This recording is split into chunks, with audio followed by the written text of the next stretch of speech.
ನಮಸ್ತೆ ವೀಕ್ಷಕರೇ, ಜೆಗೋಸ್ ರೆಸಿಪೀಸ್ಗೆ ಸ್ವಾಗತ. ನಾನು ನಿಮ್ಮ ಜಯಶ್ರೀ.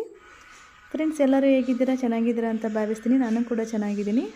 ಬನ್ನಿ ಇವತ್ತಿನ ವಿಡಿಯೋನ ಶುರು ಮಾಡೋಣ. ಇವತ್ತಿನ ಈ ವಿಡಿಯೋದಲ್ಲಿ ನಾನು ಕರಿಬೇವು ಸೊಪ್ಪನ್ನು ಉಪಯೋಗಿಸ್ಕೊಂಡು ಕರಿಬೇವು ಸೊಪ್ಪಿನ ಚಟ್ನಿ ಪುಡಿ ಮಾಡ್ತಾಯಿದ್ದೀನಿ. ಈ ಚಟ್ನಿ ಪುಡಿ ತುಂಬಾ ಒಳ್ಳೆಯದು. ಎಸ್ಪೆಷಲಿ ಇದು ಕಣ್ಣಿಗಂತೂ ತುಂಬಾ ಒಳ್ಳೆಯದು. ಕಣ್ಣಿನ ಆರೋಗ್ಯಕ್ಕೂ ಸಹ ತುಂಬ ಒಳ್ಳೆಯದು, ಹಾಗೂ ಕೂದಲಿನ ಬೆಳವಣಿಗೆಗೂ ಸಹ ತುಂಬಾ ಒಳ್ಳೆಯದು.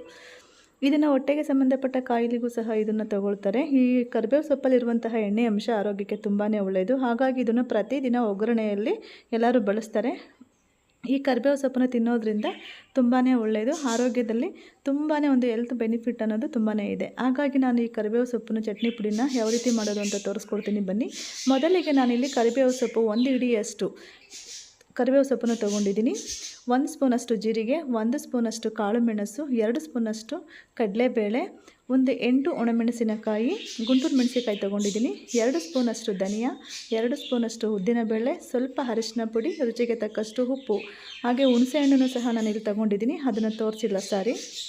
ಇಷ್ಟು ಪದಾರ್ಥಗಳನ್ನು ನಾನು ಇಲ್ಲಿ ಚೆನ್ನಾಗಿ ಡ್ರೈ ರೋಸ್ಟ್ ಮಾಡ್ಕೊಳ್ತಾ ಇದ್ದೀನಿ. ಮೊದಲಿಗೆ ಸ್ಟವ್ ಆನ್ ಮಾಡಿಕೊಂಡು ಒಂದು ಪ್ಯಾನ್ ಇಟ್ಟಿದ್ದೀನಿ. ಪ್ಯಾನ್ ಬಿಸಿ ಆಗ್ತಾ ಇದ್ದಾಗೇ ಅಲ್ಲಿಗೆ ಕಡಲೆಬೇಳೆ, ಉದ್ದಿನಬೇಳೆ, ಧನಿಯಾ ಕಾಳು, ಜೀರಿಗೆ, ಮೆಣಸು ಇಷ್ಟನ್ನು ಹಾಕ್ಬಿಟ್ಟು ನಾನಿಲ್ಲಿ ಚೆನ್ನಾಗಿ ಫ್ರೈ ಮಾಡ್ಕೊಳ್ತಾ ಇದ್ದೀನಿ.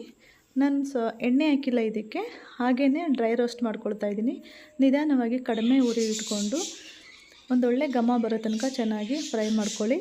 ನೋಡಿ, ಇಷ್ಟಾದರೆ ಸಾಕು. ಸ್ವಲ್ಪ ಕಲರ್ ಚೇಂಜ್ ಆಗಬೇಕು, ಅಲ್ಲಿ ತನಕ ನೋಡಿಕೊಂಡು ಇದನ್ನು ಫ್ರೈ ಮಾಡ್ಕೊಳ್ಬೇಕಾಗುತ್ತೆ. ಇವಾಗ ನಾನು ಇದನ್ನು ಫ್ರೈ ಮಾಡಿದ ನಂತರ ಒಂದು ತಟ್ಟೆಗೆ ತಣ್ಣಗಾಗಲಿ ಅಂತೇಳಿ ಒಂದು ಪ್ಲೇಟ್ ಅಥವಾ ತಟ್ಟೆಗೆ ಹಾಕಿ ಇಟ್ಟಿದ್ದೀನಿ. ನಂತರ ಇಲ್ಲಿ ಮೆಣಸಿನ್ಕಾಯಿನೂ ಸಹ ನಾನು ಇಲ್ಲಿ ಈ ರೀತಿಯಾಗಿ ಹುರ್ಕೊಂಡಿದ್ದೀನಿ. ನೋಡಿ, ಇಷ್ಟಾದರೆ ಸಾಕು. ಇವಾಗ ಇಲ್ಲಿ ಸ್ವಲ್ಪ ಒಂದು ಅರ್ಧ ಹೋಳಷ್ಟು ಹುಣಸೆಹಣ್ಣನ್ನು ಸಹ ತೊಗೊಂಡಿದ್ದೀನಿ. ಈ ಹುಣಸೆಹಣ್ಣು ತುಂಬಾ ಚೆನ್ನಾಗಿದೆ, ಹುಳಿ ಜಾಸ್ತಿ ಇದೆ. ಹಾಗಾಗಿ ಇದನ್ನು ಸಹ ನಾನು ಇದನ್ನು ಸ್ವಲ್ಪ ಬಿಸಿ ಮಾಡ್ಕೊಳ್ತಾ ಇದ್ದೀನಿ. ಇದೇ ರೀತಿಯಾಗಿ ತವ ಮೇಲೆ ಇಟ್ಕೊಂಡು ಫ್ರೈ ಮಾಡಿಕೊಂಡ್ರೆ ಸ್ವಲ್ಪ ಗಟ್ಟಿಯಾಗುತ್ತೆ. ಆನಂತರ ಅದನ್ನು ಪೌಡ್ರಿಗೆ ಚೆನ್ನಾಗಿ ಮಿಕ್ಸ್ ಆಗುತ್ತೆ ಅಂತೇಳಿ ನಾನು ಹುಣಸೆಹಣ್ಣನ್ನು ಈ ರೀತಿ ಫ್ರೈ ಮಾಡ್ಕೊಂಡಿದ್ದೀನಿ. ನಂತರ ಸ್ವಲ್ಪ ಎಣ್ಣೆ ಹಾಕ್ಬಿಟ್ಟು ಕರಿಬೇವು ಸೊಪ್ಪನ್ನು ಸಹ ನಾನು ಫ್ರೈ ಮಾಡ್ಕೊಳ್ತಾ ಇದ್ದೀನಿ. ಕರಿಬೇವು ಸೊಪ್ಪು ಚೆನ್ನಾಗಿ ಫ್ರೈ ಆಗಬೇಕು. ಕಡಿಮೆ ಉರಿ ಇಟ್ಕೊಳ್ಳಿ. ಮೀಡಿಯಮ್ ಟು ಲೋ ಫ್ಲೇಮಲ್ಲೇ ಇಟ್ಕೊಂಡು ಕರಿಬೇವು ಸೊಪ್ಪನ್ನು ಹುರಿಬೇಕಾಗುತ್ತೆ. ನೋಡಿ, ಕರಿಬೇವಿನ ಸೊಪ್ಪು ಇದು ತುಂಬಾ ಫ್ರೆಶ್ ಆಗಿದೆ, ಚೆನ್ನಾಗಿದೆ. ಇದನ್ನು ನಾನು ಈ ರೀತಿಯಾಗಿ ಕಡಿಮೆ ಉರಿ ಇಟ್ಕೊಂಡು ನೋಡಿ ಈ ರೀತಿಯಾಗಿ ಹುರ್ಕೊಂಡಿದ್ದೀನಿ. ನೋಡಿ, ಇಷ್ಟಾದರೆ ಸಾಕು.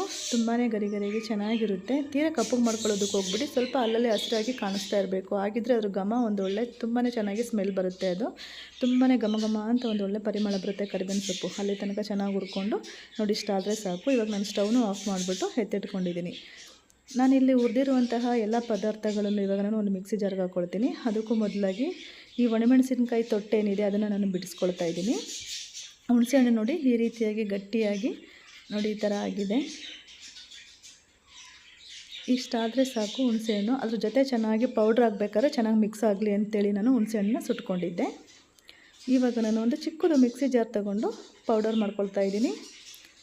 ಡ್ರೈ ರೋಸ್ಟ್ ಮಾಡಿದಂತಹ ಎಲ್ಲ ಪದಾರ್ಥಗಳನ್ನು ಒಂದು ಮಿಕ್ಸಿ ಜಾರ್ಗೆ ಹಾಕ್ಕೊಂಡು ಇವಾಗ ರುಬ್ಕೊಳ್ತೀನಿ. ನೋಡಿ,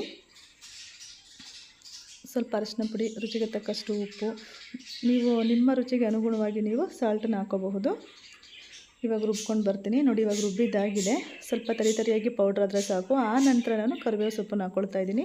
ಒಟ್ಟಿಗೆ ಕರಿಬೇವು ಸೊಪ್ಪನ್ನು ಹಾಕೋಕ್ಕೆ ಹೋಗಬೇಡಿ. ಫಸ್ಟು ತಗೊಂಡಂತಹ ಎಲ್ಲ ಡ್ರೈ ಪದಾರ್ಥಗಳನ್ನು ರುಬ್ಬಿಟ್ಟು ಆ ನಂತರ ಕರಿಬೇವು ಸೊಪ್ಪನ್ನು ಹಾಕ್ಕೊಂಡು ನೀವು ರುಬ್ಕೊಳ್ಬೇಕಾಗುತ್ತೆ. ನಾನು ಇದನ್ನು ಒಂದು 2 ಬ್ಯಾಚ್ ಆಗಿ 2 ಸರಿ ರುಬ್ಕೊಂಡೆ. ದೊಡ್ಡ ಜಾರ್ ಆಗಿದ್ದರೆ ಒಟ್ಟಿಗೆ ಒಂದೇ ಸರಿ ಆಗೋದು. ಚಿಕ್ಕ ಜಾರ್ ಆಗಿರೋದ್ರಿಂದ ನಾನು ಸ್ವಲ್ಪ 2 ಸರಿ ರುಬ್ಕೊಂಡಿದ್ದೀನಿ.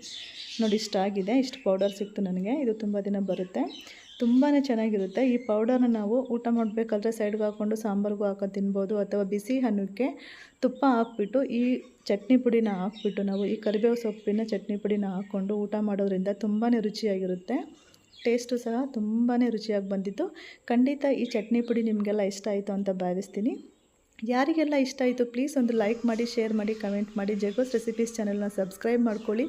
ಸಾಮಾನ್ಯವಾಗಿ ಮಕ್ಕಳು ಕರಿಬೇವಿನ ಸೊಪ್ಪನ್ನು ತಿನ್ನಲ್ಲಲ್ವಾ, ಅಂತಹ ಮಕ್ಕಳಿಗೆ ಈ ರೀತಿಯಾಗಿ ಸ್ವಲ್ಪನೇ ಹಾಕ್ಬಿಟ್ಟು ನಾವು ತುಪ್ಪ ಹಾಕಿ ಅನ್ನ ಹಾಕ್ಬಿಟ್ಟು ಈ ಕರಿಬೇವು ಚಟ್ನಿ ಪುಡಿ ಹಾಕಿ ಮಕ್ಕಳಿಗೆ ತಿನ್ನಿಸೋದ್ರಿಂದ ಆರೋಗ್ಯದಲ್ಲಿ ತುಂಬಾ ಒಂದೊಳ್ಳೆ ಬೆನಿಫಿಟ್ ಇದೆ ಅಂತಲೇ ಹೇಳ್ಬೋದು. ತುಂಬ ಚೆನ್ನಾಗಿದೆ. ಮತ್ತೆ ಮುಂದಿನ ವಿಡಿಯೋದಲ್ಲಿ ಸಿಗೋಣ. ಧನ್ಯವಾದಗಳು.